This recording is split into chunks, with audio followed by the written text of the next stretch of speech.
বলছি, চিকেনের তো অনেক রকম রেসিপি খেয়েছেন, তো আজকে একটা নতুন রেসিপি শেয়ার করব আপনাদের সাথে। আজকে বানানো হবে চিকেন পাতুরি। তো চিকেন পাতুরি বানাতে চিকেনটাকে প্রথমেই পেস্ট করে নেওয়া হয়েছে মিক্সিতে, আর 2-3 চামচের মতন পোস্ত জলে ভিজিয়ে রেখে দেওয়া হয়েছে। কেননা পোস্তটা আমরা মিক্সিতেই বেটে নেবো, তো তাই খুব তাড়াতাড়ি বেটে নেওয়ার জন্য জলে ভিজিয়ে রাখলে নরম হয়ে যায় একটু।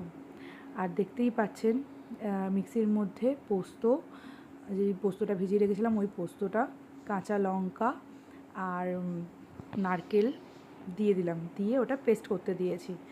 আর এদিকে কলা পাতাগুলোকে পাতুরি যেরকম কলা পাতাগুলো কাটে সেইভাবেই কেটে রেডি করে নেওয়া হয়েছিল। দিয়ে কলা পাতাটা ভালো করে জলে ধুয়েও নেওয়া হয়েছিল। এরপরেতে তাওয়াটা হালকা গরম করে তাওয়াটায় এপিট ওপিট করে একটু কলা পাতাটা সেঁকে নেবো। বেশিক্ষণ না, 2 সেকেন্ডের মতন সেঁকলেই হয়ে যাবে, বেশি কিচ্ছু করতে লাগে না এই রেসিপিটার মধ্যে। তো দেখো, যেরকম দিয়ে তুলে নেওয়া হচ্ছে সেই রকমভাবেই করবেন। তো আমার কলা পাতা সেঁকা হয়ে গেছে। এরপরেতে মাংসটার মধ্যে এরপর স্বাদ মতো নুন আর সামান্য একটু তেল দিয়ে নেব। দিয়ে এর মধ্যে একটা পাতিলেবু পুরো রস করে রাখা ছিল সেটাকে একটু ছেঁকে আর মাংসটার মধ্যে দিয়ে দেব।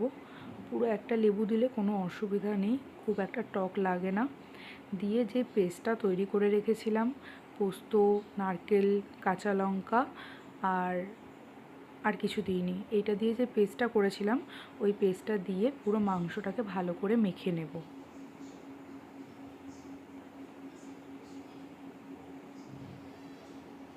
তো দেখো, মাংসটা আমার মাখা হয়ে গেছে। এরপরেতে কড়ার মধ্যে সামান্য তেল দিয়ে দেব।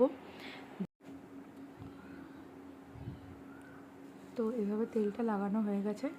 এরপরেতে যে পাতুরি সাইজ করে কলা পাতাগুলো কেটে রেখে দেওয়া হয়েছিল সেটার মধ্যে 1 চামচ বা আপনার পরিমাপ অনুযায়ী কলা পাতাগুলোকে দিয়ে, মানে কলা পাতার ভেতরে মাংসটা দিয়ে মুড়ে মুড়ে একটা একটা করে তাওয়ার মধ্যে রেখে দেবো।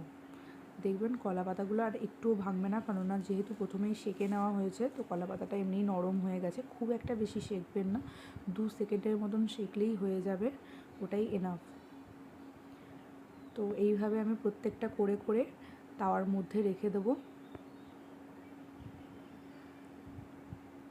তো দেখতেই পাচ্ছ আমার এগুলো সব তৈরি করা হয়ে গেছে। আর সামান্য জল ছিটা দিয়ে গ্যাসটাকে মিডিয়ামে করে আর একটা কিছু চাপা দিয়ে দেবো ওপরে ঢাকা, যাতে ধীরে ধীরে কুক হতে থাকে জিনিসটা। এর মধ্যে একবার পাতুরিগুলো উল্টো দিকে এক পিঠ করে ভাজা হয়ে গেছিলো, তো সেটা দেখানো হয়নি। তো এটা নেক্সট টাইম আবার উল্টে দেওয়া হচ্ছে। তো এইভাবে এক পিঠ করে আস্তে আস্তে ভেজে নিতে হবে। তো দেখো, আমাদের পাতুরি মোটামুটি রেডি হয়েই গেছে।